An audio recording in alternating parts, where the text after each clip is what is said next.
Hello, legends. So, my next guest wishes to keep his identity anonymous, at least in this stage of the game. And that's a good thing because that tells you the nature of what we're going to be discussing is, it's of a sensitive nature, and hopefully we can get to the bottom of a few things. So, let's get into it. Hello, Chris.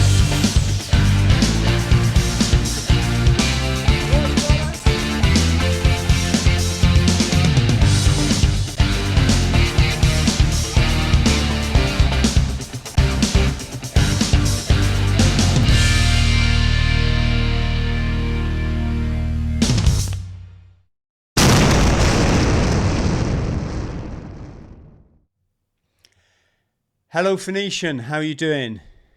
I'm well. Thank you for having me on. And like you mentioned, yeah, I just want to remain anonymous for the moment. That might change in the near future, but at the moment, with things with family and work, it's just the way I'm going to do it for the moment. Yeah, no, not a problem. It's great that you've come on the show. Obviously, I think due to some of the stuff us content producers or researchers or whatever hat we're wearing, that we produce, it does get interesting, um, especially now at this time because I think have you noticed there's kind of a big reveal going on. Would you get what I mean when I say that? Yeah, and that causes chaos as well because you're breaking down people's beliefs, their ideas, their thoughts, and that just creates conflict and a lot of pushback, and that's one of the reasons I want to stay anonymous. I get a lot of pushback, especially by people of certain beliefs, like Christians, for instance. Yeah, so that's one of the reasons. Yeah, I've noticed that as well. You're absolutely right. You're always going to get a lot of pushback from people who are in control systems for the simple reason they're low vibrational individuals and the sorry, I'm not talking to you, Phoenicia. I'm talking like to our audience out That's there. fine. The antidote to that is the spiritual connection because that's that's your armor. And was it Torin you had a great chat with? That's correct. Yeah, that's where I believe you first heard me. Yeah, I hear these. How can you say? I listen to it. I like obviously like to listen to a lot of stuff in this area. Mm, And I gave a speech the other day. It was a freedom festival, and I did sort of open up by saying, "Folks, you're going to hear a lot of wonderful speakers this weekend. All of what they're saying is incredibly valid, but I just want to say right from the start, before everything you're about to hear this weekend, whether it's common law, whether it's the history of this, whether it's the international slavery, whatever, mm, comes God's law, right. and God's law, another name for it, is spirituality. Um, it's a Well, little bit more complicated than that. So that's why your podcast with Torin piqued my interest because you kind of knew that was an area to go to, but you yeah, both seemed a little bit sort of, can I say, unenlightened is without being offensive. yeah. I mean, that was one of the areas that the controllers attacked first, the spirituality. That has to be the area that they need to commandeer, I guess.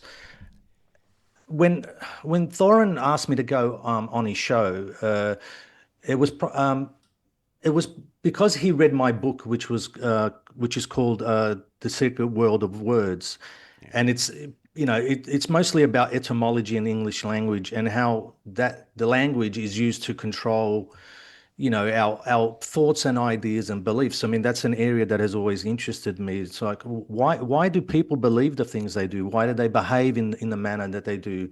Why do they have such strong political beliefs and, that they would kill for? And I found I found the answer in the language, and the language is really just a program that our controllers, for a better term, use to manipulate us. Um, so if you can manipulate people's ideas and thoughts and beliefs, then obviously you're gonna manage their spiritual beliefs as well. That's part of it. So um, also, I believe that our environment, the environment we live in, is really a reflection of us, and again of our thoughts and beliefs. So if someone wanted to manipulate the world and the environment, all they would have to do is program us, the people. And what I found was that was easily managed through language. And to my surprise, this wasn't anything new. I found that this is an old system that has been, used throughout history. So yeah. Yeah, absolutely. The reason I mentioned that spirituality is such a, excuse my language, it's just a bit of a shit word. It is. What, Yeah. what I mean when I talk about it is understanding your body's biochemical mechanism, Right. which connects you to the bigger picture, i.e., universe, spirit, God, creator, whatever people want to call it. And the reason I'm so hot on it is you mention the word, that obviously the word's always going to be really a real powerful Yep. method of control, hence why the merchants own all the media platforms. But also through the word, or through the abomination, if that's, or adulteration of the word, i.e. scripture, what they've done is they've taken people from that spiritual connection, and Yep. they've locked them into ego self, into 3D material matrix world where they go to this thing called a church every week. They get told these fanciful tales about people walking on water and virgins having babies, and they all go home patting themselves on the back that they're all good people. And I'm not saying they aren't good people. Christians tend to be good people, but they totally miss the true meaning of the scripture. And I know that you're a fan of Bill Donahue, as am I, a massive Yeah. fan. So my massive. Yep. Yeah, and they're missing the fact that if you take yourself away from all that obfuscation and just be quiet on your own, then the answers will come to you through the mechanisms of firing off your pineal and your pituitary gland, making that connection, and then understanding Yeah. how kind of fucked over we all are. Does that make sense? Yeah. That makes perfect sense. And I mentioned on that podcast that you listened to that I've had people in my life who've had experiences which could be explained the way you have with the pineal gland and the kundalini going off. I guess that's a way of describing it. I don't like to go there and use, other doctrines to explain what's going on, but that's pretty much what And happened. one of the And a most few of these interesting people, details, these are all it went wrong because I don't think they were ready for it. And two of these people that I know ended up in a mental asylum. One was there for 10 years. So, that's a big chunk of that person's life, gone. And they all sort of say the same thing, that they came face to face with God, or God almost gave them a challenge. And with someone who's very close to me, the challenge was that she was asked to sacrifice everything of value in her life, and that was her family. So it's it's um it's something that it's almost like a test. So God's giving you a test. How much faith do you have How much faith do you have in me? And how attached are you to this material realm as well? That's an important aspect of this whole thing. And you're talking about the people who control the media and all that earlier, that through the movies and music industry and all the media that we consume, there is truth throughout it all, and it's placed there for people who've got the eyes to see it and who can understand this secret doctrine almost of what you refer to as like the Kundalini and that rising yourself up, your consciousness so you can meet God. It is there for all to see, but just people don't look at it like that. They read everything literally. That's the way they read the Bible, which is incorrect, like you've mentioned with Bill Donahue. Um, so yeah, there is want for a better term.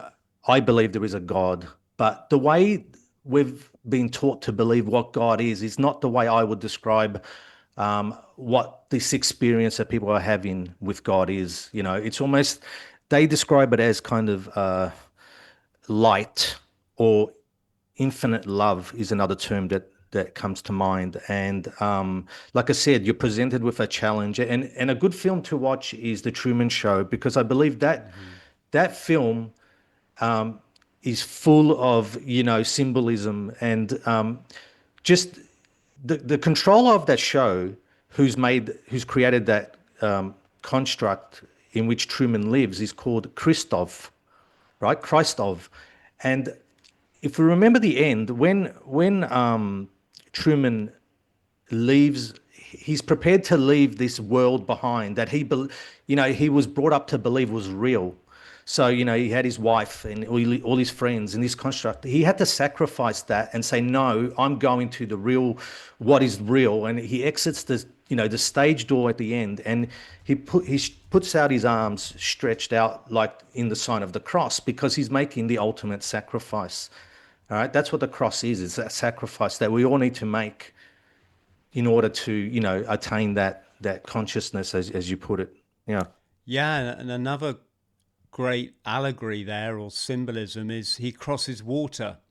He Ah, was exactly. Water. yeah, he was always afraid to cross water, and of course, water in consciousness terms or scriptural terms is earth.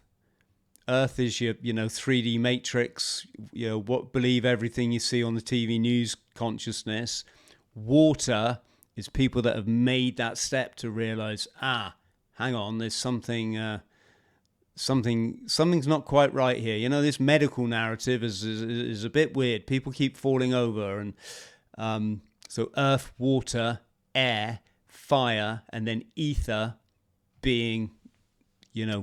God Consciousness. consciousness. Yeah. Exactly. Water plays such an important part in all this. And, they say, humans are made up of, 60% water. The planet is made up predominantly of water. And I also found that the language operates. It's almost another word for it is like the language based. English is a language based program. And so what I found was that the etymology of English, is there's this maritime or nautical theme running throughout the whole language. With and it's also present in our currency, money, what we call money. That's a water-based program as well. I mean, you just look at the word currency, current, to flow, water flow, liquidation, and it's all liquid. It's all what I mean. I could go on forever. I mean, that's why I wrote my book, and it's anyone who reads that would see that I've put a lot of examples in that where I demonstrate, the nautical themes running through the English language. I believe that the water, yeah, it sort of needs to be. We almost need to be placed in a water theme for this construct to work, and this extends to the merchant class who still trade. Even today with all our technologies, most of international trade is conducted on by ships. So this water theme is still very important and prevalent today, just as much as it was in the past. Yeah. Absolutely. We'll come back to that. Just Okay. sticking with the allegory, and you mentioned the Hollywood, and also this kind of I think Torin mentioned it, that this need of the what should we just call them, the controllers, just so Yeah. everyone knows who obviously they're not in control, because there's Because only there's chaos on the streets. yeah. Yes. Well, order out of chaos. Yeah. When you look at some of the stuff Trump's doing at the moment, and you think, bloody hell, that's a good move. He's banning all this, what it looks like is sexuality in schools and transgender and all this fucking nonsense, Yep. that's just designed to destroy people and keep them locked in their fragile ego identity, rather than realize that we're all born perfect. We are Yeah. manifestation of God. Get out there, just fucking enjoy yourself. Stop worrying about how many pairs of tits you've got. He looks great when he's doing that stuff. And then on the next thing, he's saying that he's getting BlackRock into Ukraine, and you're kind of, oh dear. So I really think sometimes, like, just don't try and understand this. It's order out of chaos, and the only person that's going to save you and create your utopia is you, and that's by doing what Bill told us to do. Go inside. Yeah, meditate. Yeah, I agree. And a lot of those things you mentioned, and the things they do, they're all distractions. Like, especially, influencers on social media. I see them all day, and people need to realize that someone's paying for these influencers to be there and post every 5 minutes. Just look at the amount of posts that some of these influencers, they do hundreds a day.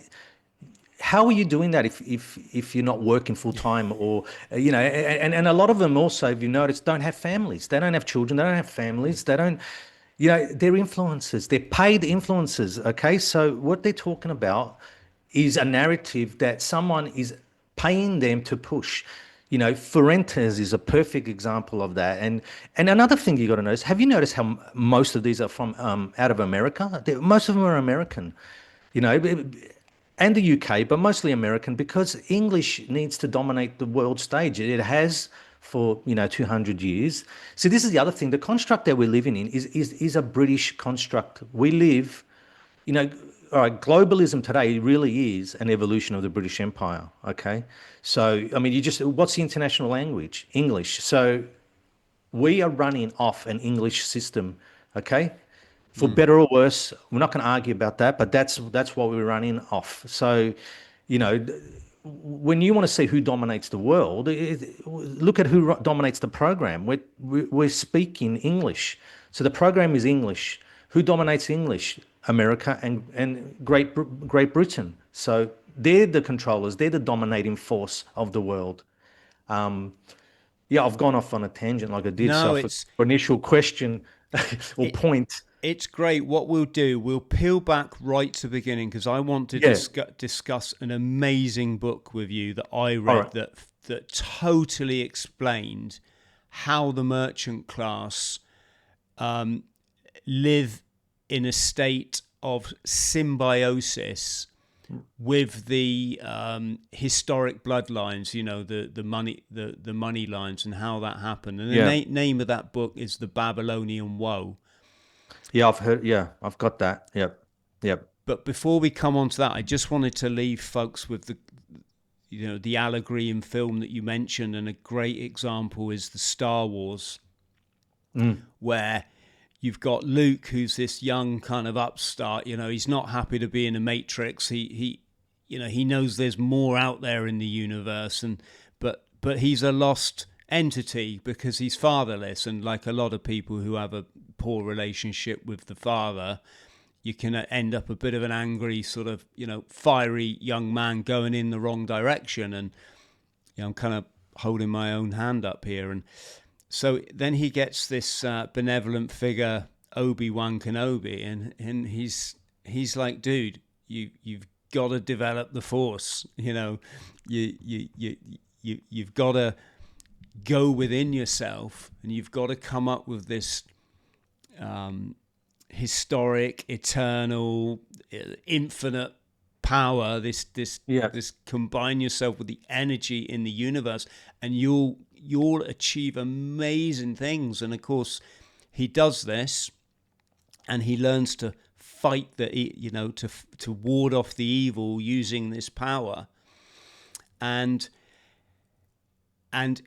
even that bit where Obi-Wan, he mind controls the two stormtroopers when they come up and ask for identification or something. He says, Yeah. you don't need our ID." It's just showing how powerful when you develop the Force, you can be against Yeah. those that seek to do you harm. And of course, in Yep. the end, he finds that you've got the light side and the dark side. Obviously, your yin and your yang, your masculine, your feminine energy, your Adam and your Eve, you're represented by the white uniform and the black uniform of Darth Vader. And he finds out that the evil in the world is actually within him, because the evil is his father. Yep. And he's a part of that too. Yeah. Yeah. And the final, if I remember this rightly, I think the final part of that film, or certainly the beginning of the next one, was it not Darth Vader ejecting from the Death Star in a little capsule and flying off through the Yeah. universe? Yeah. And I really think that that's meant to represent the fact that, it doesn't matter how much you try to eradicate this evil from society, as a lot of people so wish they could do now. It's it's gonna morph and manifest in some other place, and therefore there's even more of an emphasis on you to fight your spiritual battle and put out the good vibes. Yeah, I'm glad you brought that up. There's my favorite scene in that series, um, is one that's missed by most people, and it's in The Empire Strikes Back. So when Luke first meets Yoda and he's training on the planet, there's a scene where he walks past a dark cave, and this is the dark cave where his father is first revealed to him. When he's fight like he enters this cave, and he sees Darth Vader and he fights him and he slices the helmet off, and then the helmet explodes and reveals Luke's own face looking back at him. And it's what you're saying, that the darkness is within him as well. He's part of that. Everyone has this darkness within them.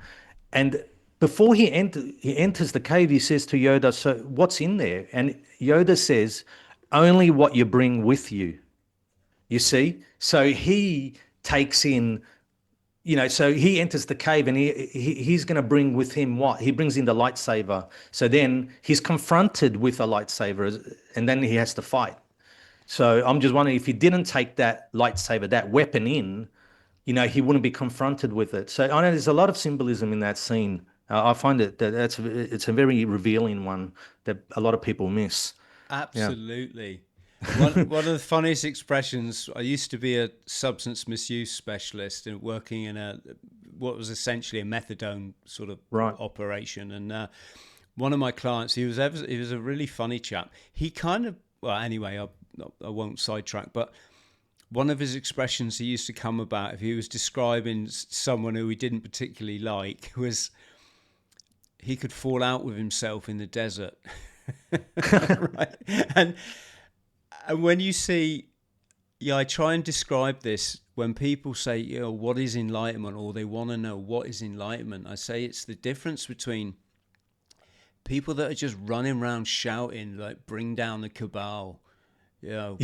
or thinking that President Trump's going to fix things. I'm not slagging off President Trump. He could be the greatest guy on earth for all I know. I kind of think he's a businessman, but Yeah, I don't believe they're in control. These people that we see on the world stage. yeah, well, they're not in control, because control is energy, frequency and vibration, and literally they're never going to talk about that because they don't understand it. They've been brought up in big money families with big egos, and the thing is, Phoenician, with respect to people in that dimension, that they're awake and they want change, but they haven't made that step into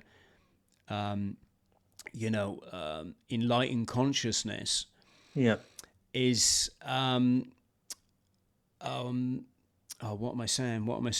Oh yeah, it's like, dude, what have you done today to make the world a better place? What have you physically done? What changes have you made in your diet so that you're not just going to become a health statistic by the time you're 50, if you're still with us? Well, a lot of my friends are not. What have you done today to heal your childhood trauma? What have you done today to, exercise? What have you done today to raise the vibrations, so to speak? And I'd say to anyone out there listening that's wondering, am I that person? I think it's really simple. When I go running every morning, like, I would say honestly that 99% of the people on this planet, certainly in our society, are so mind controlled, whether that's through damage through the matrix or unhealed trauma, or whatever it might be. They physically cannot say hello to you. And I see this every morning because I go out running, and the reason I mention it isn't to judge people or try to make people listening feel bad. If you're one of these people that someone walks the other way to you, you pretend that you're on your phone or something. My point is, what you're missing is that person coming towards you is you. It's a holographic representation of the divine, of which we all are, and there is only one. So do I sound completely nuts, or does that? No. I also believe that whole thing that you're describing is based on trust, and because in the modern world, trust has been diluted. Because I believe, like, if what you're describing, if you did that maybe 100 years ago, you'd find that, I would say, 90% of the people would say hello to you, because societies were a little bit more cohesive. There were more of a community, and based on common. You mean what you're telling me here is multiculturalism has a great part to play in that breaking down of trust, in my opinion, and that is why people have sort of gone into their shells, and sort of are not as friendly and as open, because they feel they're in a hostile environment. And I think that's one of the reasons that the controllers are pushing this whole thing at the moment as well, to break down community and trust. So yeah. Absolutely. Right. So for our audience out there, and so I can get the best of our time together, I just give you a very quick rundown on my understanding of what's going on. Yep. And that was, if you read the book, The Babylonian Woe, you had this money supply that you had this system of exchange. It was represented by cockle shells. And if, say, you came and painted my garden fence, and I couldn't reciprocate by giving you a chicken or whatever was the trade of the day, purely for survival, not for profit, not for interest, not for gain, not for wealth, just a simple system of exchange. What I would do is I'd give you 2 cockle shells, and it was recognized throughout the land, and possibly even the adjacent lands, that 2 cockle shells represents the value of painting a fence or swapping a chicken, yada yada yada. It was just that simple. And then the merchants came along, or from wherever they originally came from. But I would say, these people that were sociopathic by nature, they had they had little or no empathy, and they took this system of exchange and started to do double ledgers and lend out this lend out these cockle shells and demand interest on them, which was the first manifestation of usury. So they'd say, look, Phoenician, I'll lend you 10 cockle shells so you can go out, you can get your fence painted, you can get a chicken, you can, go to the market, you can buy yourself a new horse and cart or whatever the thing may have been. But when you come to pay those 10 cockle shells back to me, you've got to pay me back 12. And obviously we know where that system's got us today. And then what happened is these money lenders, as they were, they butted up with the leaders, so the kings, the queens, the religious people, all the people that should be looking after their tribe, looking after their population. And they said, hey, look, your wealth doesn't lie in looking after your people. Your wealth lies in like how much gold you can get stacked in the cellar. And we're backing this currency now. This currency, we're backing it with gold. And the more gold you can have dictates how the better person you are. And if anyone doubts if this, what I'm saying, look at the Queen of England, who was said to be the second, I think, richest person on the planet. Who, I'm not here to diss a dead person, but who kind of did what the merchants asked of her, as in sanctioned or turned a blind eye to all the illegal wars, and also went along with that medical narrative. And then if you look at your churches, you've got the same thing. You've got all this kind of nepotism and wealth and living in the darkness, in the all this child stuff that goes on. You can see that these people, they've become the fallen ones. They no longer look after their people. They do whatever they can do to get it for money, power, and pleasure. And as this came down through the centuries, the rich bloodlines, they knew that they had to have this symbiotic relationship with the merchants, otherwise they wouldn't survive, because the merchants were cutthroat. They'd find a way to pull the rug out from under their feet. I think the bloodlines actually hinted at this kind of the methods that were employed by the merchants, I think was in that document called the Protocols. I think that what the bloodline families did is they recognized what was going on, that the merchants were networking to really suck the heart out of society into what the chaos that we've got today. Yeah. And these bloodlines, they put together this document, and they then pretended that they uncovered this secret document from the other side that was informing the world of this secret plan to, and it wasn't the merchants that had written it. It was the ancient bloodlines, the royalty, the kind of old English families or whatever it might be. And essentially that's kind of where I see we've come through today. Okay. But there's a lot of, obviously, confusion, Phoenician, in as far as clearly these guys love the planet Saturn, and we all sort of understand Saturn worship, yada, yada, yada. And then so anyway, I'll stop there and hand over to you to enlighten us all. Okay. So what you've described is really the standard conspiracy researchers' way of framing, history and money and how we got here. And I'm probably the only one that I'm aware of that sort of takes a different view of our past and current events. And this upsets people, and I'll show you why. So I've heard bankers, and there was I think the CEO or a banker from Goldman Sachs during the financial crisis in I think it was 2008, and he said in an interview that they are doing God's work. Okay, so I have found throughout history, this is what these merchants believe they're doing. They're doing God's work.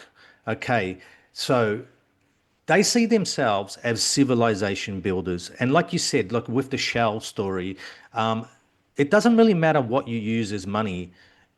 Trade is good, okay? Because trade builds civilizations. You know, you're getting access to things that you haven't created, or you didn't have the knowledge of how to create new ideas. You know, this is what sparks civilization, trade between nations. You know, the point is it should be done on, you know, should be done in a friendly manner, not by force or war, right? But this is, I believe, their initial thought. This is what they wanted to achieve to begin with, was to build up civilization across the globe. Okay, and I believe that was, you know, this is a topic for another time probably, but it was because of a catastrophe that that we experienced in, you know, in the past, and then they took it upon themselves to take to rebuild civilization. Therefore, if they're rebuilding civilization, they're taking responsibility. Okay, so this is where all the law of the maritime law comes into it, and, you know, your birth certificate and all that, because what they've done is they've taken responsibility for mankind. So they feel they're almost taking on God's role here, because God abandoned Earth by destroying it. I'm just explaining what their thought process is, not mine, what they think they're doing. So they've taken God's role here because it was destroyed. They're building up civilization. So in a way, they feel entitled to take all the wealth and the riches. Okay, and this is where the spiritual aspect of it comes into it. What they want to do is take all the wealth away from everyone, because they want you almost to come to the conclusion of, what do you value? Do you value material wealth, or do you, you know, are we here to gain wealth? Or are we here to, like you've said, are we here on a spiritual journey? What is our purpose here? So if they've taken all the wealth and all the materialism, and there's nothing left for you, what are you going to do? You're going to fight for that, to gain a little bit of that wealth, or you're going to go off and try and do something else, and, like you've said, develop your spiritual side. So, and money is just, money is currency, as we know. What's currency? It's current, which produces a charge, a spark, life.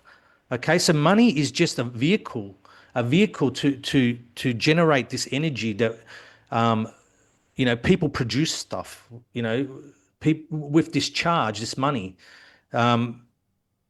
And to be honest, most people wouldn't do anything. They wouldn't invent things. They wouldn't create things if there wasn't this this ability to gain wealth from doing these things.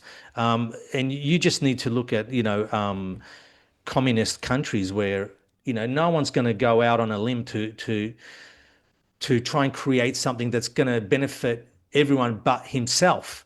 You know, it's just our nature. So, you know, money has a purpose in all this as well. Okay, money isn't evil. Okay, it's the accumulation and love of money that is evil. Okay, when that becomes everything in your life.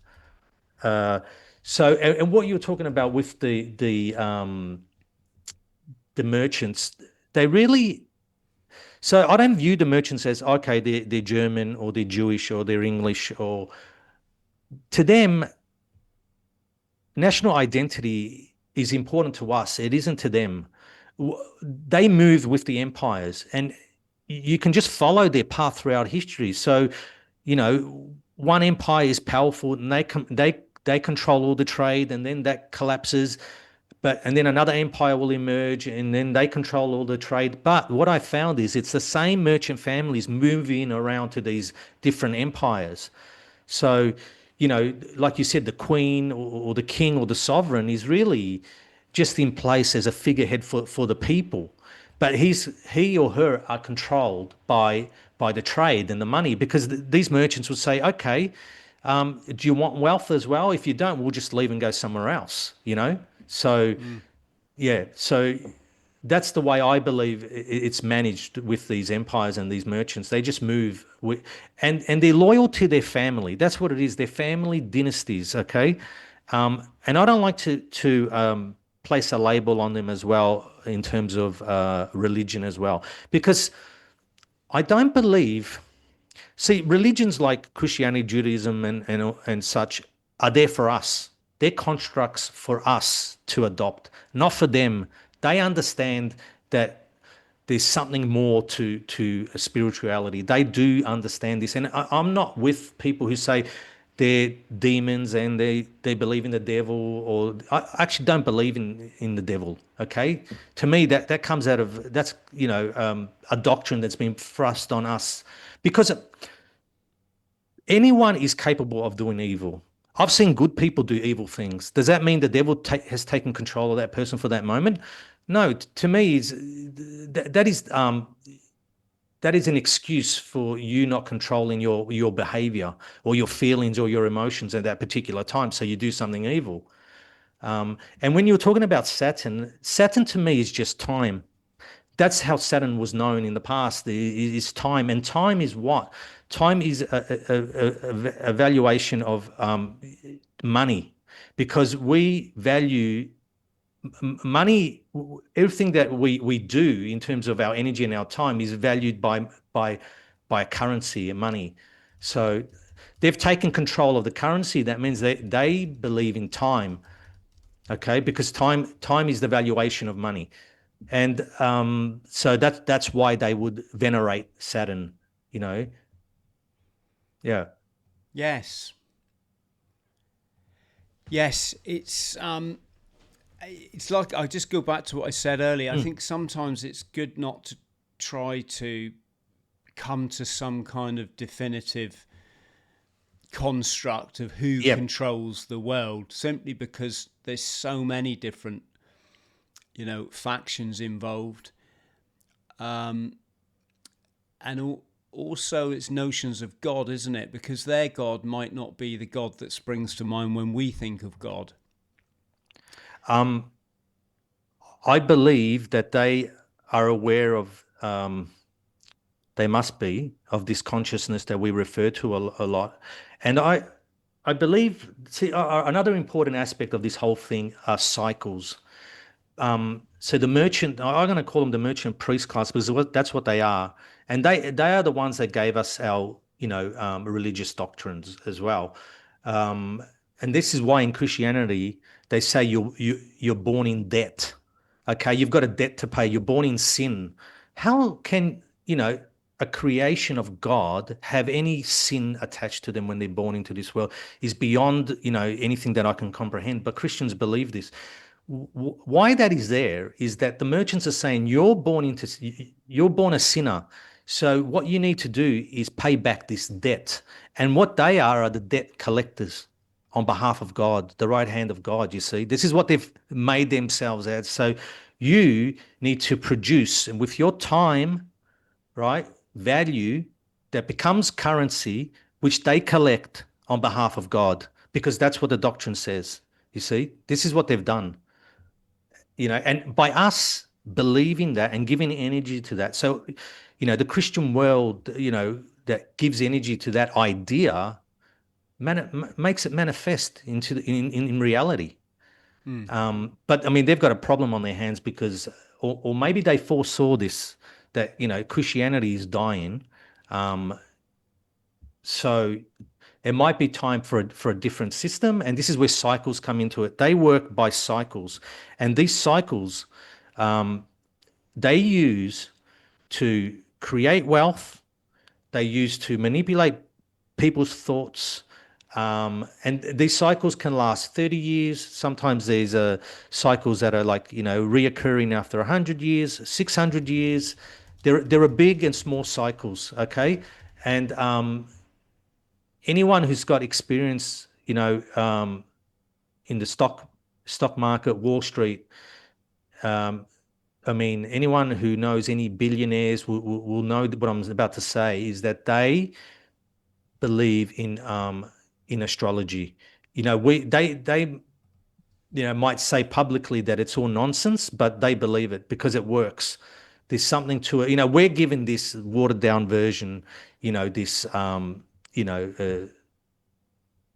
magazine, at the back of the magazine kind of version of love and fluff and all that.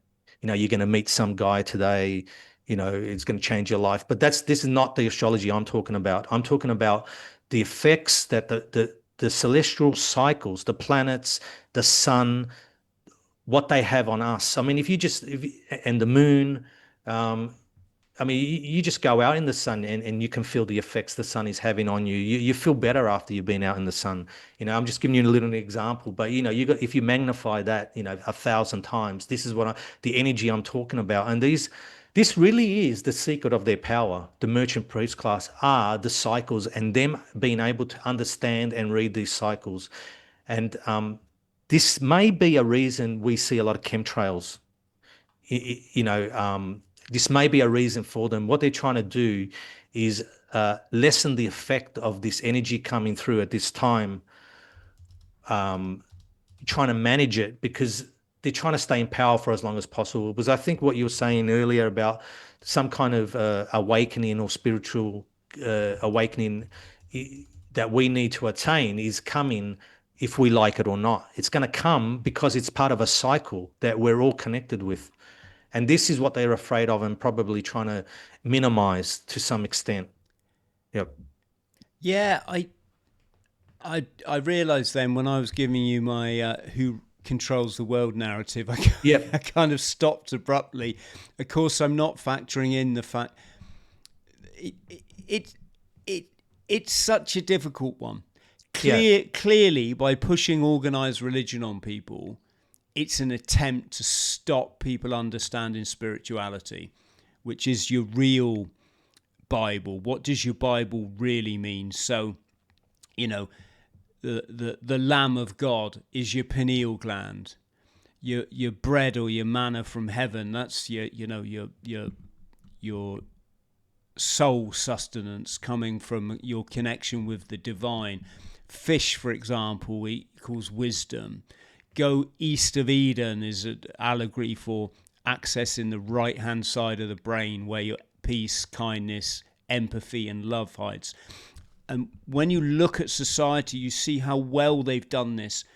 Just go on an internet forum, Facebook, whatever, and just see the bitterness and hatred and ignorance that forms like 99% of the comment sections.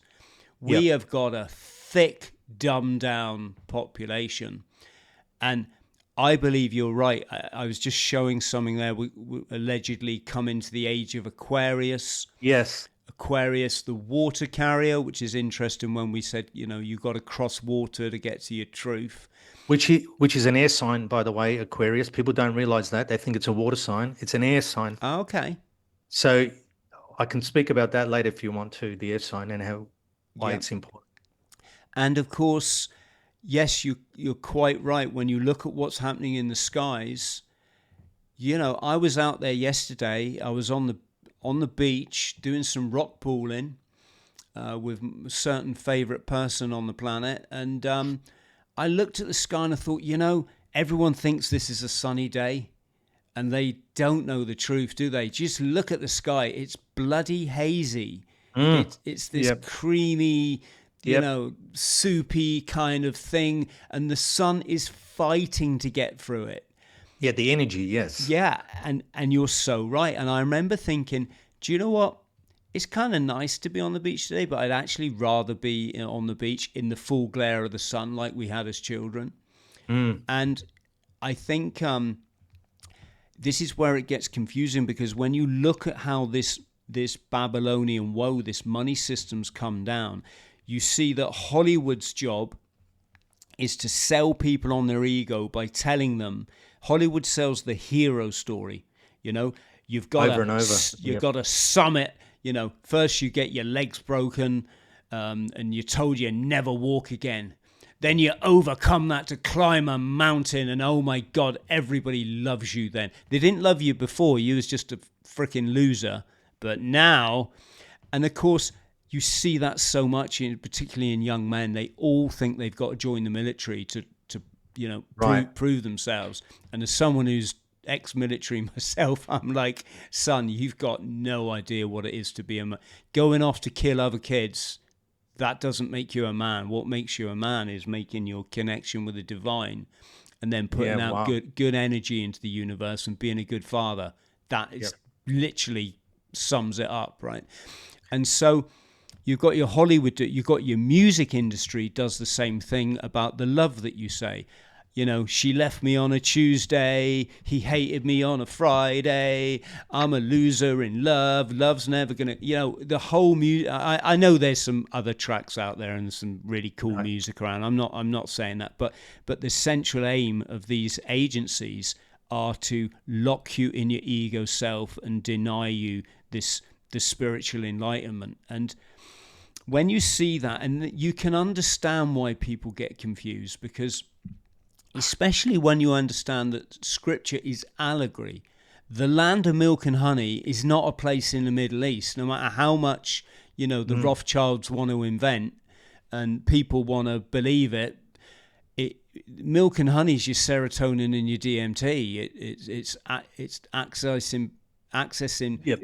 paradise within, right? So that immediately throws into question, where did a lot of these money movers come from? These ones that claim to be, whatever it is, chosen one or whatever. Yeah. When did they suddenly jump on the bandwagon? And do you know what? If we pretend like we're those guys in the Bible, yeah, we'll get like this specialized status, and then we can fucking wreak havoc with the world, dude. We can basically do what we want, and if anyone challenges us, we'll just call them anti this or anti that, and we'll gaslight everyone so that they all go along with it, kind of thing.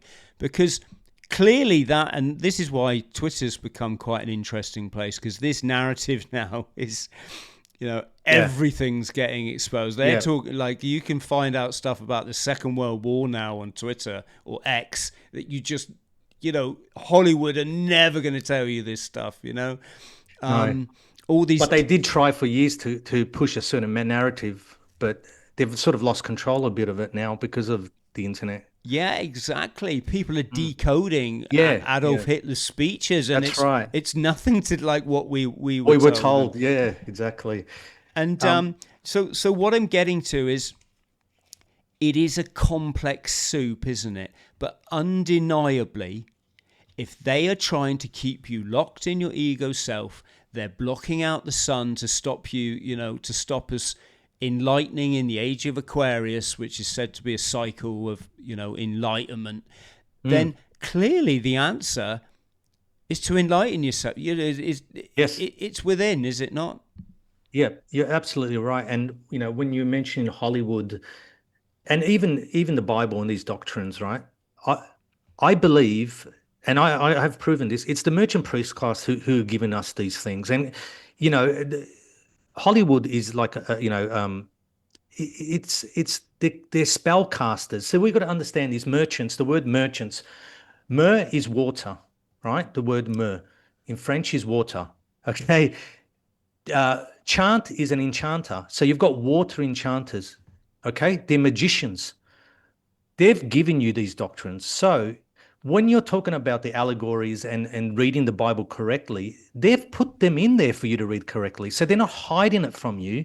It's just the way people view it. Now, these things, and Bill Donahue does a great job, as you know, of explaining the true symbolism in the book. But Hollywood put it in movies as well. And you were mentioning the journey, the hero journey. He has to go through the fires, and in that's alchemy. That's just it's about transforming metals, the base metals into gold. So then in the end you're rewarded.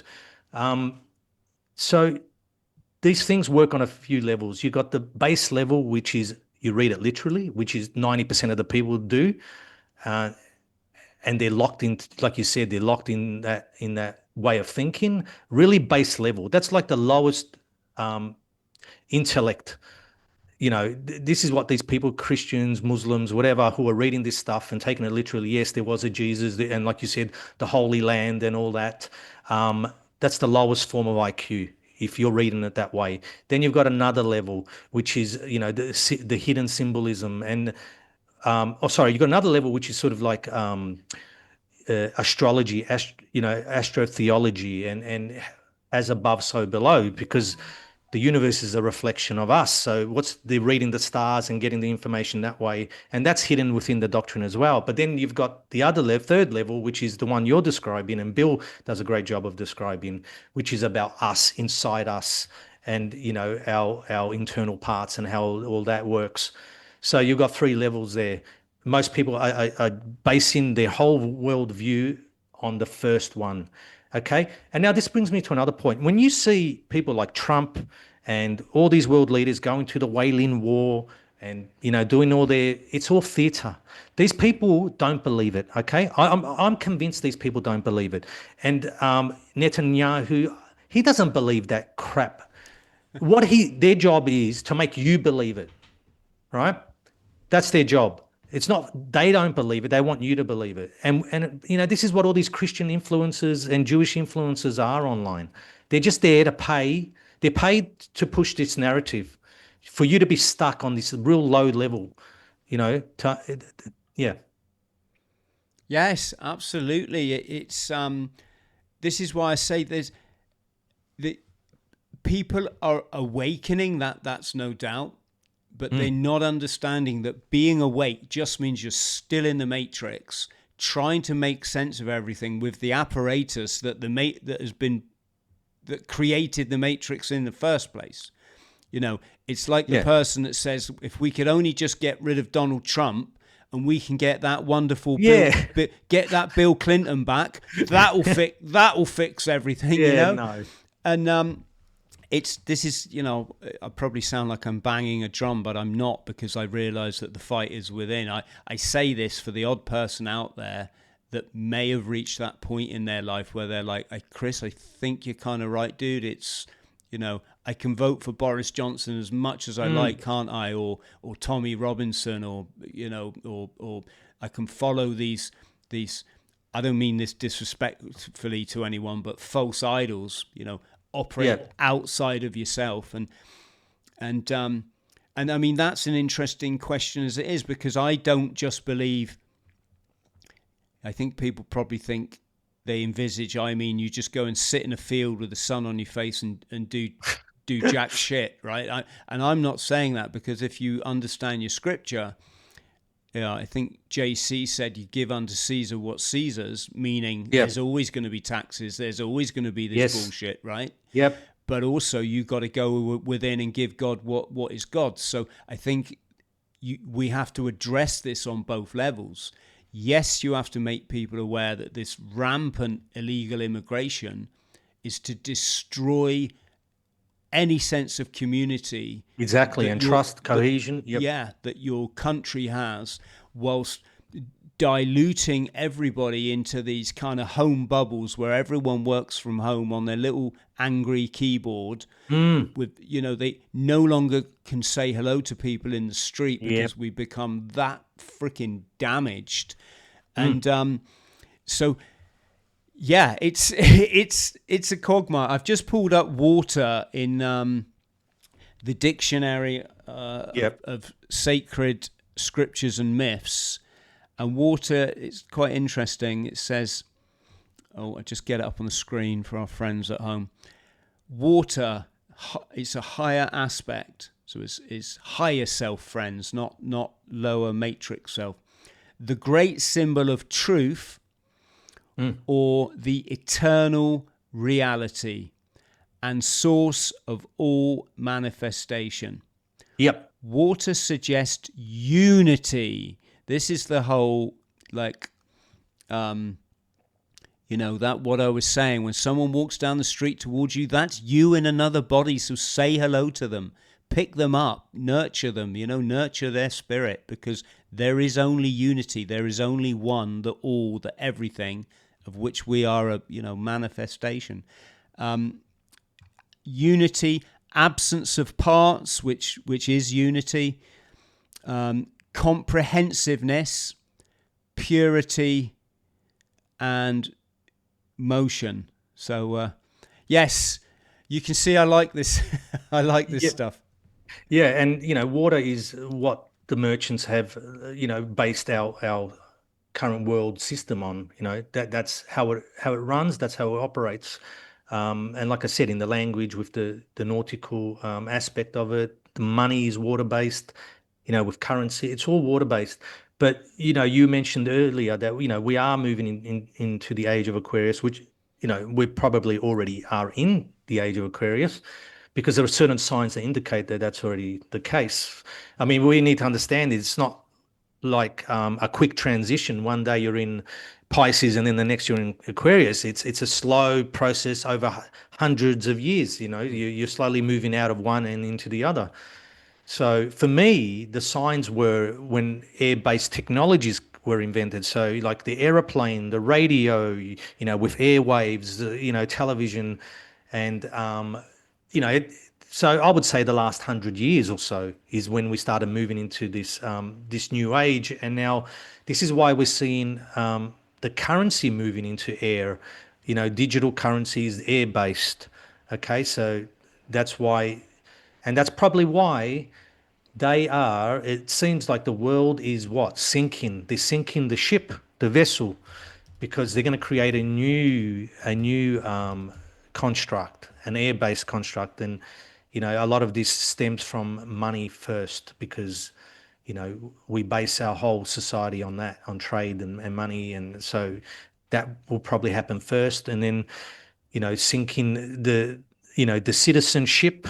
Like, this is what I believe is happening with all these immigrants coming into nations. Is what does citizen mean anymore? It doesn't really have any value when anyone can just jump on the ship and is a citizen. I mean, there's that word ship as well. Citizenship is just keeping you on a vessel, to navigate the waters. And if any of your listeners want to learn more about this, I've got a few. Well, I recommend they start with my book, where I explain all this water theme. And also I've got a few articles that, going into the history of the maritime law, where it started, why they developed it, and how we're controlled by it as well. So, yeah. So just quick question. And then I want to come on to timelines, because I'm a great believer that there's something quite hooky with our understanding of quote unquote evolution. Not the subject itself. I don't actually doubt evolution. I know a lot of people do, but I think that's kind of a limited hangout. I could be wrong, of course. But before we come on to that, Yep. so when you look at what's going on in Ukraine, Right. and I say this for clarification purposes. So in a nutshell, you've got Putin over there, who was actually brought up by the sect or the cult. Is it Chavabad Lubavitch? Yeah, I think I know who you're talking about. Yeah, these kind of ultra orthodox guys or fundamental. Yeah. And then you've got Zelensky there, brought to power by Kolomoisky, ultra rich oligarch, but also a known global criminal. And he's brought his boy to power through a television company that he's run. He simultaneously is funding or formed the Azov, which is a complete irony, because the Azov are an ultra-nationalist right-wing military group. So you think these boys would be running totally scared of them for, all the reasons that you either get or you don't get. Then you've got Trump there, who, let's just say, has a questionable family history, bringing in BlackRock as part of the peace deal that he's pushing to kind of revive this in part decimated country. And the reason I bring this scenario up is, who are we saying these boys are? Okay. Who are they playing for? And how do they fit with the topic of the merchants? Okay. Okay. With that war, people are losing sight of how it originated, and we need to go back and look at Russia just before this conflict with Ukraine. So what was happening was Putin was almost best buddies with all the European leaders. I mean, Formula One had a race in Russia. Russia had the World Cup, the football World Cup. They were just like any other European nation. Okay, like Germany, France, whatever. They have, after communism had finally integrated with Europe, and what would that do? That would make Europe stronger.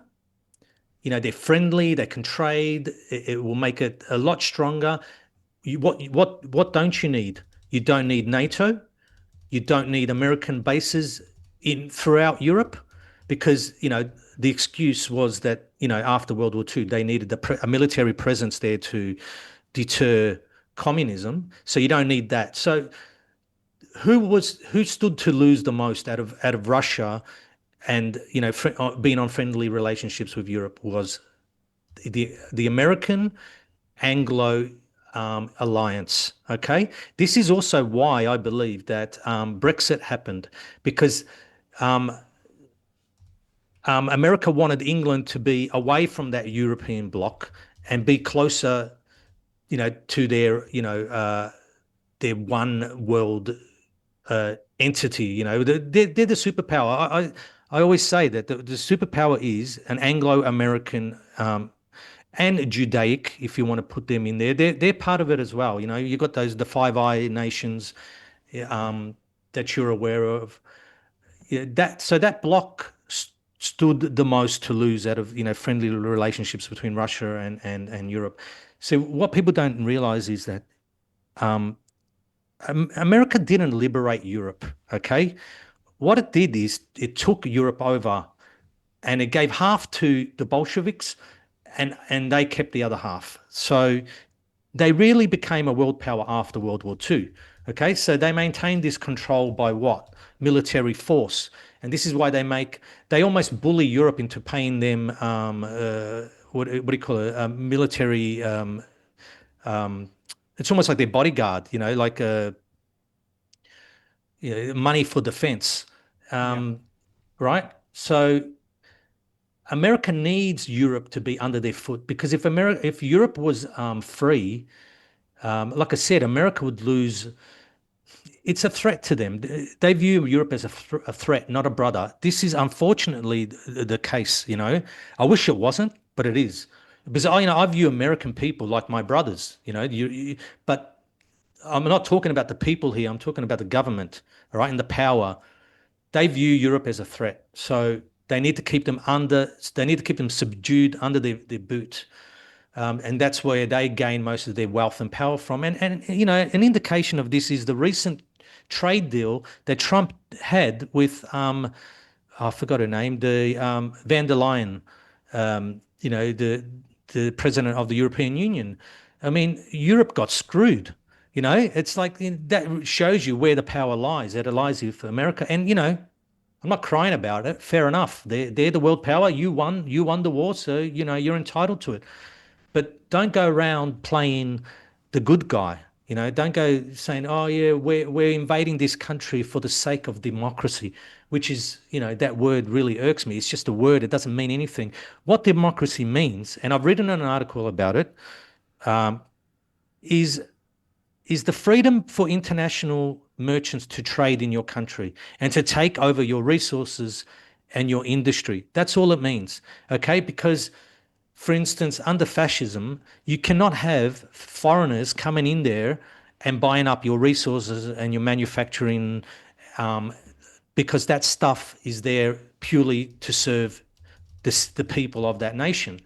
But democracy opens up your economy to, the merchant class.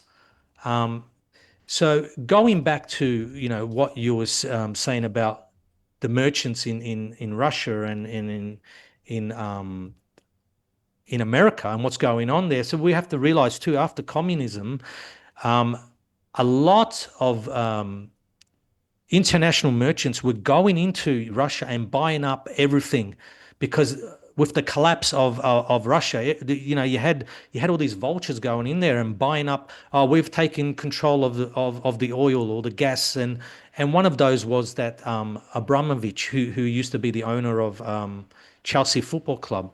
He was one of these guys, oligarchs, who went in there and just bought up everything he could on the cheap. Mm. So, these are just merchants, international merchants being merchants. And like I said, they're not really loyal to Russia, or they're not loyal to America or whatever. They're their own class of people who are loyal to their family dynasties.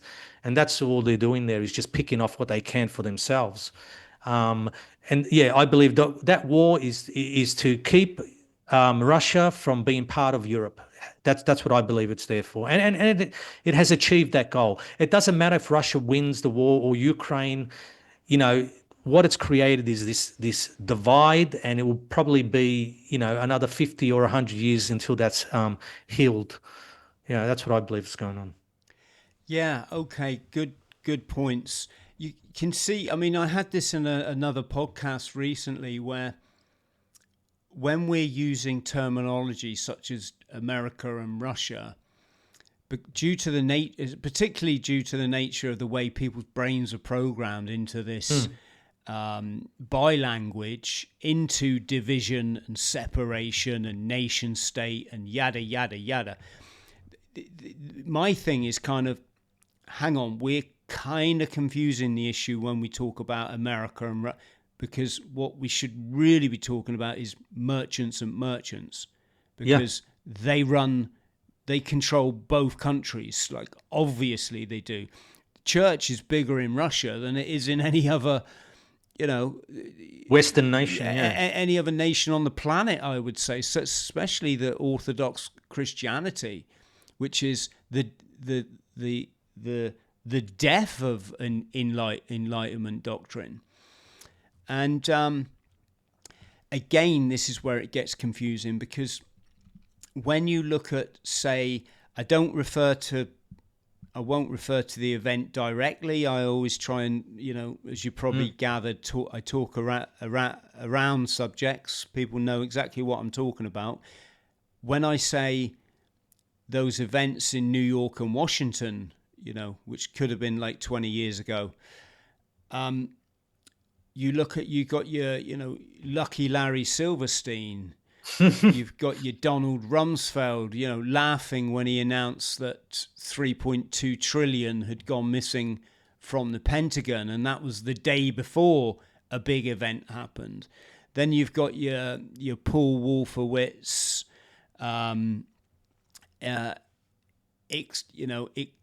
etc., etc., etc., all part of the kind of project for New American Century, what they kind of euphemistically termed the neocons, who all made billions off this, certainly collectively billions off this hideously evil atrocity that was committed not just on the Americans but on the planet.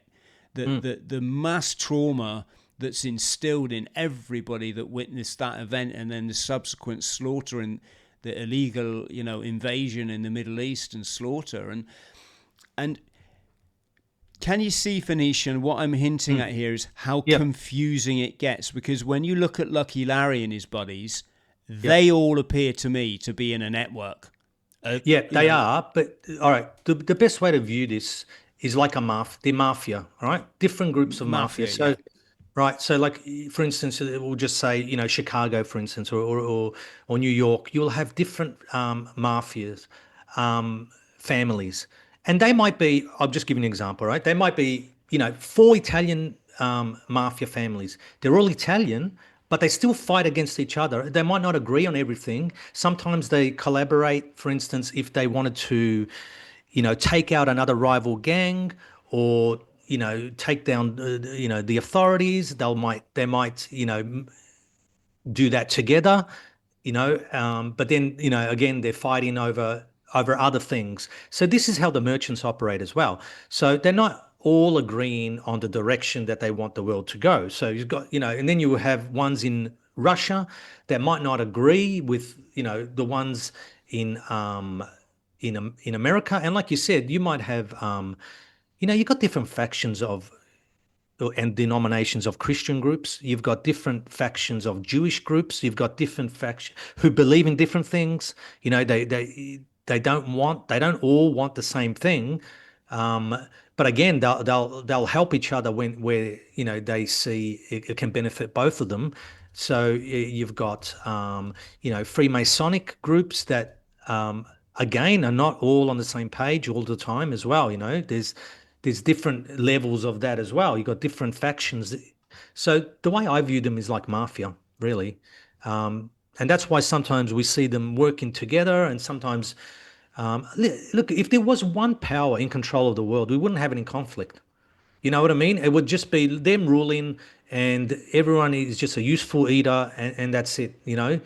Um, I mean, this is why the current construct is created, because it benefits all of them. And the current construct is to keep us within this materialistic view, and to just keep us consuming. And this is why I believe, the final step of that is these multicultural societies where you don't have any unity, you don't have an extended family unit, you don't have trust, and people are just, like you said, they go into their shell and all they do is consume and consume, but you've got nothing else. So what are you going to do? You just, and this benefits them because you're away from, spiritual pursuits, family pursuits, all these things, and you're just in this materialistic environment.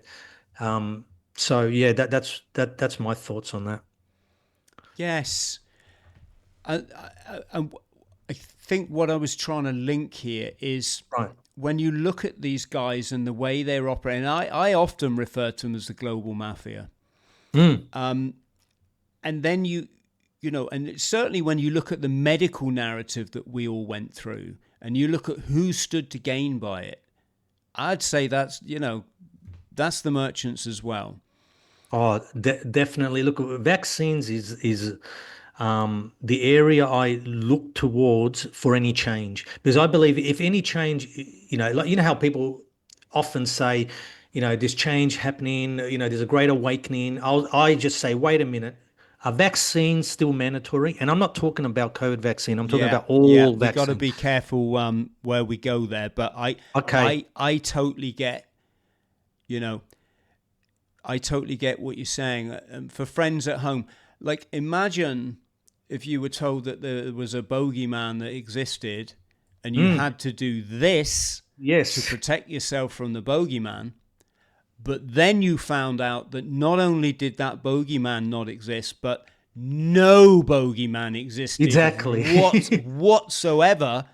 Then that begs the question: well, what are all these other thises Exactly. It that opens that up. that Yeah. that are being pushed on little ones?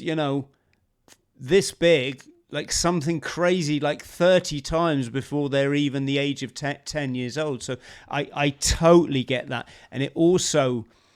Phoenician, that also shows how far from the truth That's right. the general public are. They General. still believe all that bullshit, and it's so hard to to change that paradigm that you've been Oh, brainwashed with from birth, that there's bogeymen out there that can jump from people into other people. And I yeah, totally, that's one of the hardest. It's almost as difficult as religion, that construct. yeah, And if we just look at, I've done a post on this, tracing the origins of the medical industry. It's all merchants. The merchants did it. You've got in America Rockefeller, but you've got in Britain as well the merchant guilds, who we haven't touched on, but they're a big part of this whole story. Um, you know, the, the guilds out of the city of London, they're referred to as delivery companies. They've got a major part and role in all this, the modern world, and the constructs that, in these institutions that we follow, and medicine is one of them that they developed. Um, so yeah, if you just trace it, all goes back to the merchants, What like a lot of this stuff does. when you the events in New York that I was talking about, Yeah. when you look at them and you see that, just take Afghanistan, Mm. which was the first. A lot of people don't realize this; they think it was Iraq, but no, it was Afghanistan first, and on the premise, or the totally false notion that they had training camps for the people that did the thing in New York and Washington, right? Right. And so they went in there, they let's just use the word invaded, and you see what they came out of it. Once they stomped that country to death for 10 years and created absolute slaughter on, not just Afghans, but also young Americans who gave their lives and their limbs and their eyes and all this kind of stuff. As in, I'm talking servicemen, Right. service personnel, sorry. And what happened after they'd been in there and upset the Taliban, they literally got up and walked out in one day and left all their hardware behind. So that completely negates the narrative that they had. I don't want to say the T word, but the terrorist training camps there. Okay. But Right. also, who came in? Then my understanding is the Chinese came in to do deals about the lithium mines. Oh no, I wasn't aware of that. Yeah. And then when you look at the lithium, because Afghanistan is a big, source of lithium, and then you see what's in the electric car batteries that Elon is producing as Mm. part of what I would just say is part of the smart grid. You can't be traced in your car if you're not part of the smart grid, and certainly, through through your electricity meter, so to speak. And what I'm getting at is not just to keep sounding like I'm, mad on conspiracy, but is all these events are linked. The medical, the New York, the lithium, the smart grid. And so what I want to get to the bottom is yeah, it's all well saying there's these different factions of global mafia, but Mm. you can understand why people think, hang on, no, there's a new world order. They're all singing off the same hymn sheet in apparent, completely isolated events, which when you see the bigger picture and join the dots, as David Icke says, you start to see that, hang on, maybe there is this dark monolithic conspiracy that operates through covert means that JFK tried to warn the world about. Yeah. Well, a lot of it could be to do with the new age that we're entering as well, and they need to get onto off the water-based system and onto this air-based system, and perhaps they're fighting over who gets to control that new, the next 2,000 years or whatever, the new construct. Perhaps that's why they're all fighting for like you said, the same things, and to implement this system that is going to be like, anything to do with digital, like you mentioned, is air based again. So people got to remember that it's air. So digital's air. So maybe that's different factions fighting to see who controls that. So that's maybe why they're fighting for, like you said, the mines, the lithium mines, and because who holds that whole is going to hold the power for if the world's going to be constructed on the back of that, then, they want to be the ones to control it. Um, yeah, but I don't know if I just I know it's probably a little bit of wishful thinking that can we really keep going the way we're going? In this, like and you see this especially in English speaking nations, how our governments have become, 1984. The more you're going to push people into that, the more you're going to put your foot on their head, the more they're going to rebel. So I just don't believe that that's going to work long term. It's almost like they're pushing for a reaction. They want this reaction, and there's a lot happening in the UK at the moment with protests. Um, you're not going to keep that down for much longer. They're just going to grow and grow. But I actually think that's a feature, not that they're expecting that and almost probably wanting it because they're not stupid people. Like we could see where this is heading. I'm sure they can too. So yeah, Yeah, absolutely. They don't care about the riots because what did revolution ever bring about? Just more suffering and misery. I mean, yeah. look at Che Guevara on Cuba as a great example. It just turned into a socialist experiment gone wrong, really, with Fidel draining all the money out through you know through his various ill-gotten systems, ill-gotten gain systems. Mm, Um, what was I going to say? Yeah, I think what they fear mm. is people understanding energy, vibration, and frequency, i.e., spirituality, i.e., enlightenment. That's They don't care. You can drive up to London in your thousands, even in your millions, and throw as many rocks as you like at as many Yeah. policemen as you like. Mm. It's not going to change the fact that the you know the world is controlled by forces and principalities in high places.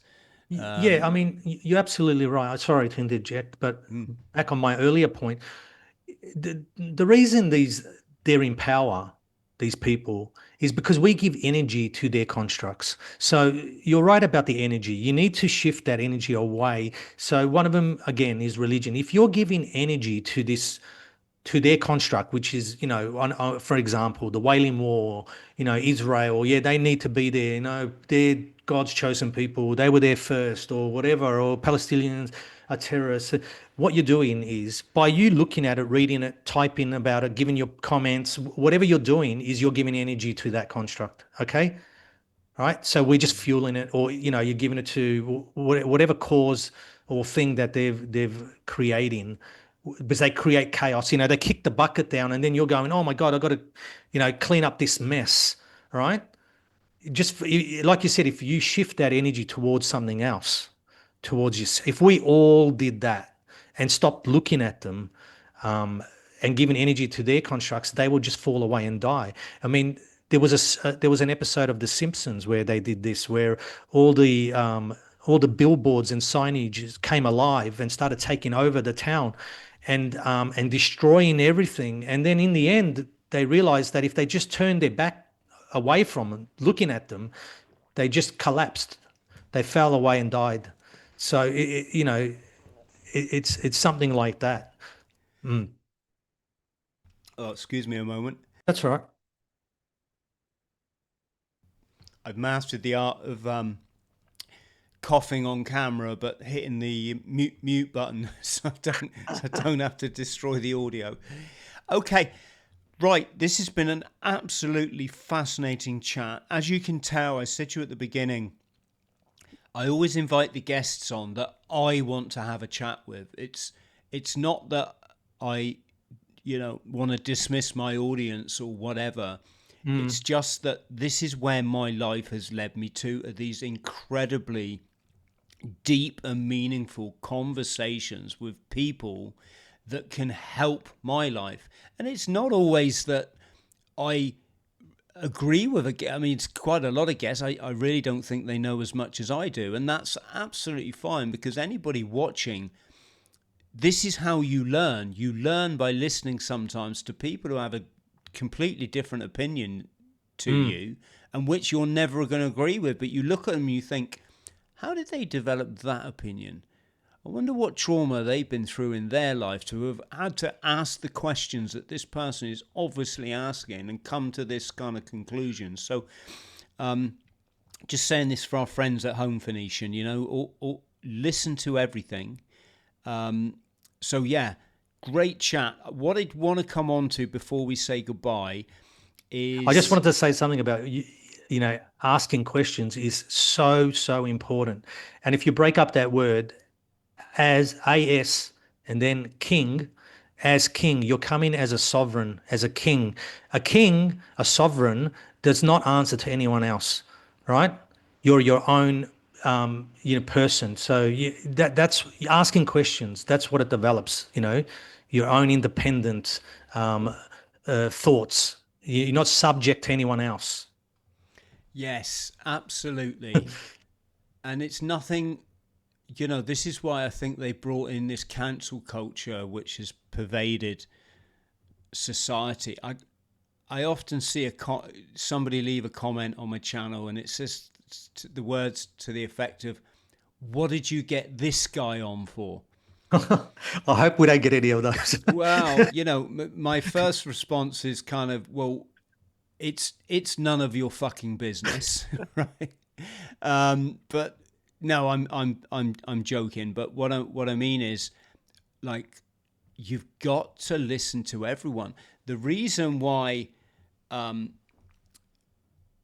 you know, how can you get to enlightenment without learning stuff? You have to Yeah. talk to people. You have to ask the questions. You have to Yep. listen.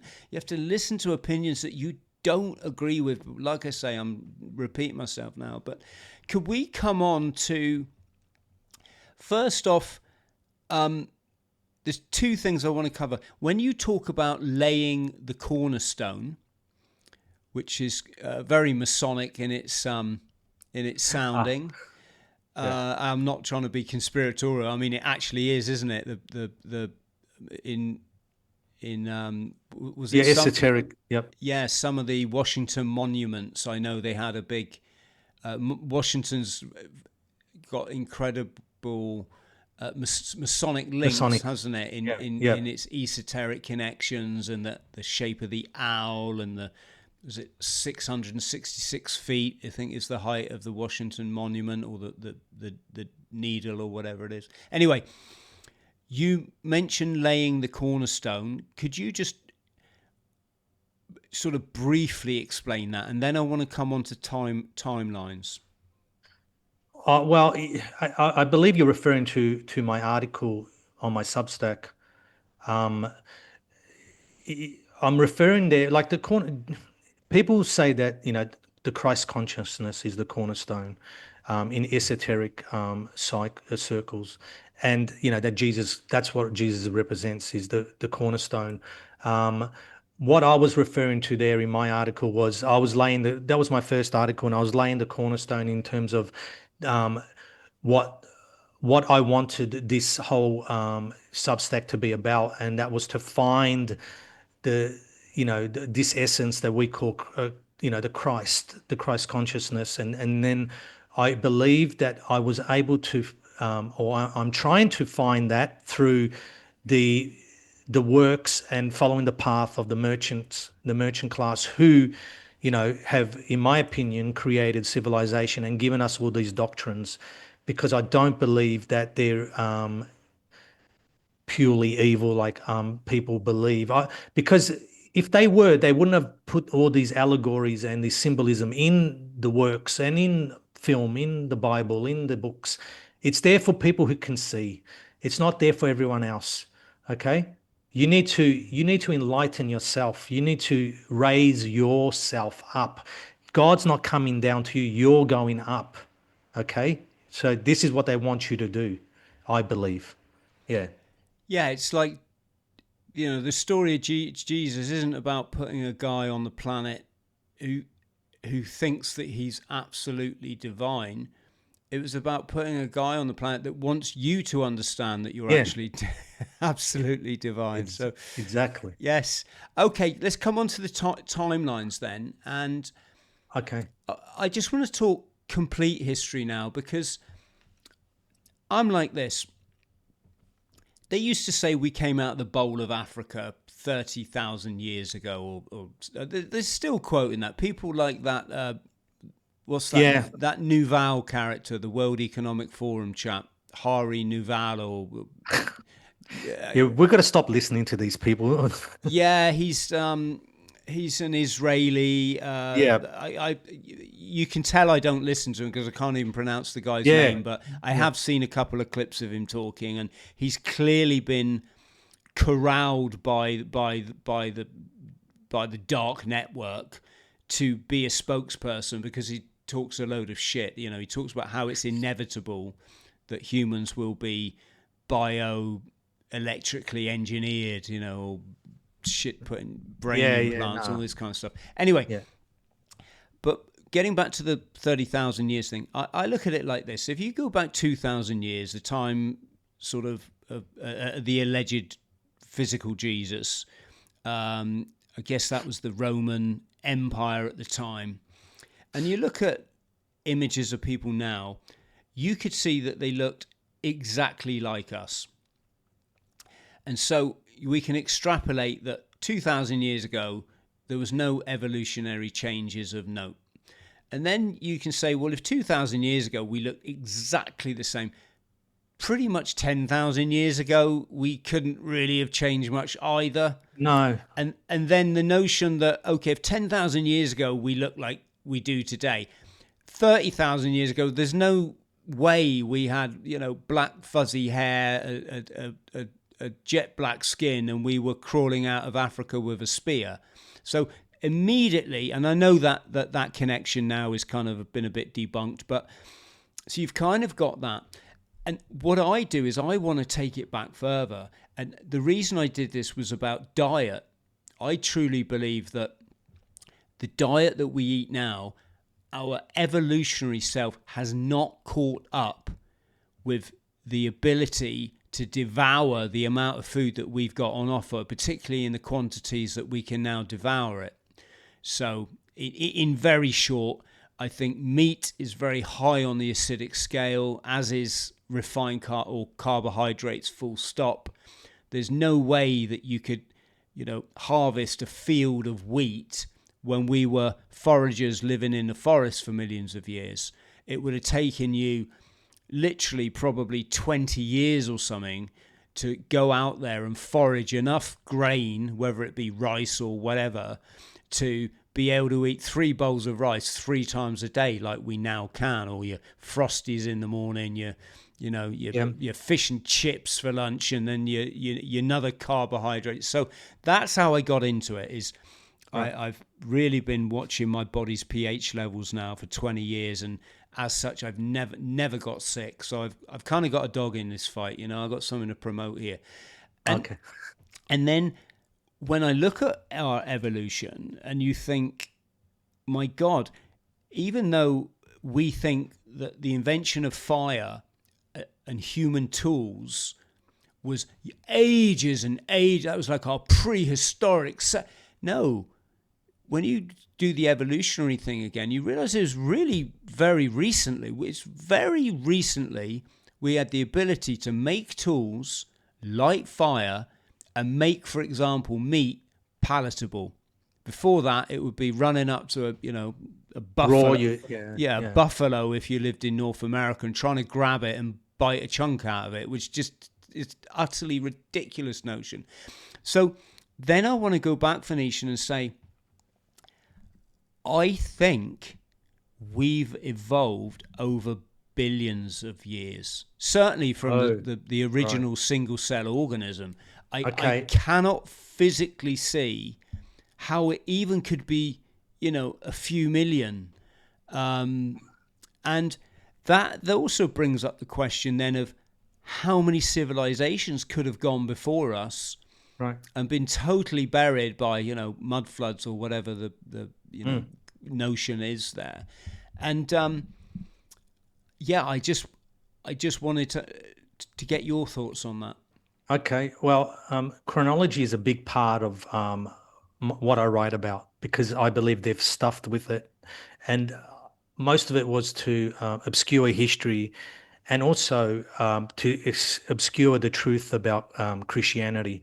Now, people listening to this might think that I give Christianity a hard, I'm pretty tough on it, but I'm just mentioning Christianity because the modern world is created on the back of the Christianity, okay?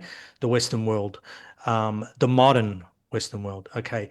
So I found I found the works of an English historian who was writing in the late 1800s, and when I read his books, it put everything into place. All the pieces fell into place, and what he suggests is that Christianity was written, the book, the Bible was written in the 1500s.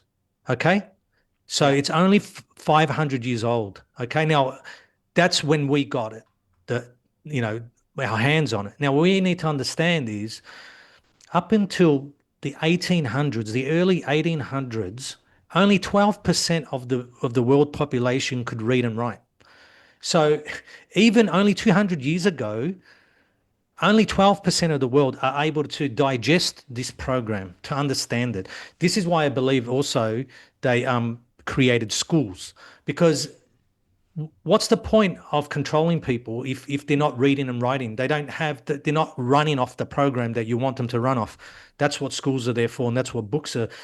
Books are spells because they contain spellings. Okay, so they need people under this spell. Now going back, so Edwin Johnson believed that we're not that far removed from the ancient Greeks and Romans, and that's why when you look back 2,000 years ago, you don't really see that much of an evolution, is because we're actually a lot closer to them than what the standard history tells us. So he believes it was the ancient Romans and Greeks, then you know only 500 years ago, right? And then they created this Christianity construct and all this bullshit that comes with that. Going back to what you're talking about with evolution, I don't know if you're familiar with the works of Velikovsky, the Immanuel Velikovsky, who's a Russian uh, scientist, mathematician. He suggests, because he was looking in the history of evolution as well and catastrophes, and he believed that the world has been transformed even in recent times by celestial events that impacted the earth and impacted the environment. And there's also a group online called the Thunderbolts Project who've taken over his work and sort of continued his line of research. Now, he made an interesting observation and discovery, and he had a problem with evolution as well, and saying, how come this creature remained the same for like 1 million years, and then all of a sudden it grew legs, for instance, right? So you've got this evolutionary jump, but it was an instant jump. It wasn't, it didn't take another 1 million years or another 1,000 years. It just happened instantly. Okay. So what he believes is that there was an event, and this could happen. It could be an event that happens like part of a cycle that could be every 10,000 years, every 5,000 years. I'm not sure. I'm just throwing out a figure.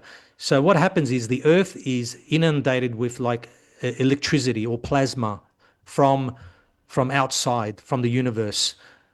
And what it does is it sparks an evolutionary jump in humans or in animals as well, right? So you have a spiritual and evolutionary jump quickly, right? So again, I'm going to give an analogy from The Simpsons. There's an episode where Lisa Simpson comes home with this science project, and she's got this little dish of bacteria or whatnot, and she brings it home, and the project is to see it form into a plant or something, right? But what happens is it gets hit with electricity, and then she gets up in the morning, and there's this whole little civilization developing, and then over time this civilization develops technology, and they create UFOs, and they shrink her and they bring her down, and they say, oh, you're our god because you created us. So I'm just giving you that analogy. So what Velikovsky is saying here is that the earth might be bombarded with this plasma that gives us this evolutionary jump. And I mean, that's why you see this huge step of development quickly, rather than this long period. So I don't believe that we don't necessarily have had to be here for billions of years. You know, if you follow this line of thought, it means that we've just the recent spark that hit us happened could have happened recently, and that's why we had this big jump, and that's maybe why we can um, access and digest these different types of foods through because we've had this spark hit us and change our makeup, change our DNA quickly, rather than at this slow process that the standard evolution teaches us. Yeah, just an idea I came across. Yeah, got you.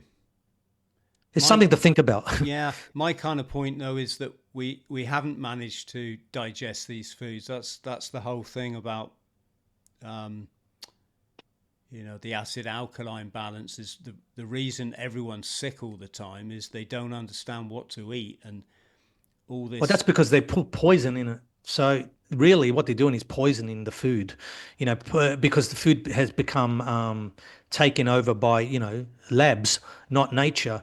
So scientists are doing all this stuff. So, but I mean, if you left it in its natural form, you would be able to digest it. But because they've taken it over, the merchants again have taken over, you know, our source of food.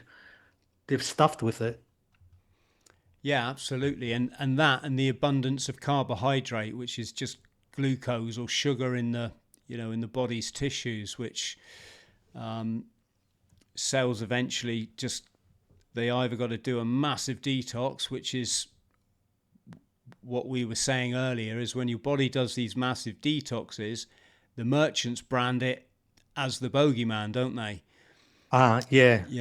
Where there's actually a simple explanation. No, it's because you stuff carbohydrate in your body 3 times a day. You fill yourself with sugar, which is acid, and your cells say, "Look, mate, Mm. if you don't let me do a massive detox now, you're gonna die because a cell cannot live in this environment, so to speak." So, yes, okay, I think interesting. fasting is underrated too. I think it should be something of a more common practice.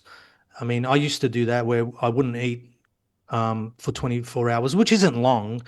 Every Friday, for instance, I just picked the day of the week, um, and I always felt better. So I mean, I might get back to doing that. I've stopped doing that. But, Yeah, I do it. I I practice it quite a lot because, oh, good. well, for a few reasons. If when because of this acidic diet that I'm talking about, and the fact that most people are acidic, don't even understand it, wouldn't even know what you were talking about if you mentioned it to them. Um, what we don't understand is when you live in that acidic world, your body can only store up acid. It can't get rid of it. Or certainly your organs can get rid of a certain amount, but they have the kind of it's a limited hangout.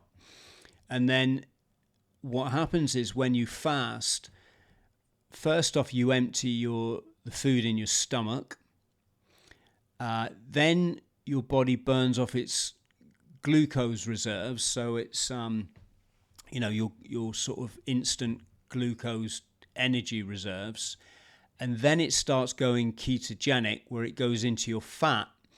And this is where people experience something called keto flu, which is all of that crap, the toxins, the acid that have been stored up. In my case, it could have been for 55 years if I only just heard of water fasting now.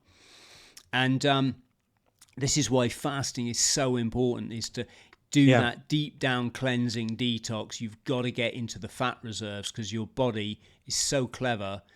It will store acid in your fat to save your life. It also does other stuff, like it leaches calcium from your bones and dumps that into your bloodstream, because that in itself is alkalizing. But yes, Yeah. we all should water fast. And of course, what have the merchants done? They've managed to convince people that you absolutely have to eat 3 times a day, or you're gonna get sick, which is Yeah. I mean, like if you think of our natural state where we were hunter gatherers, you probably didn't have access to food every day or 3 times a day. So you're going to go through periods there where you're not eating.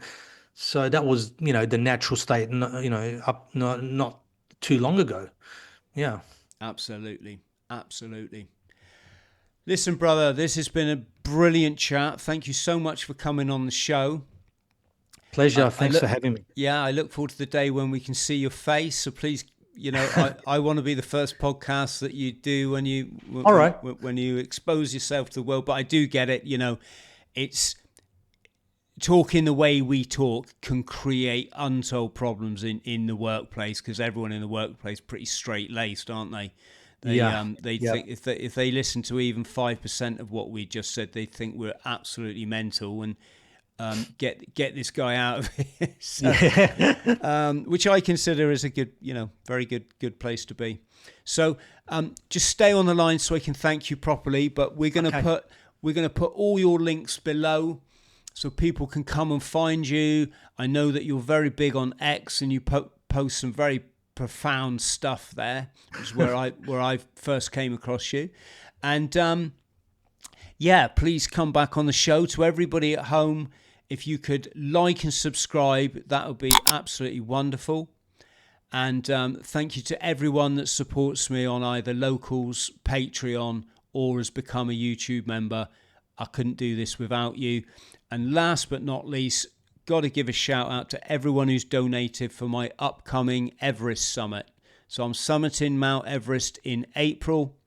I'm climbing to shine a light for veterans like me who struggle to make that adaptation to civilian life. But also the bigger thing I want to do is draw attention to the link between childhood trauma and adults who take their own life, which is a big problem in the veterans community. And I think until we can have these grassroots talks about these topics that are fundamental to our human understanding, that we're going to continue, on this sort of slide. So that's it, everyone. Big thanks. Much love.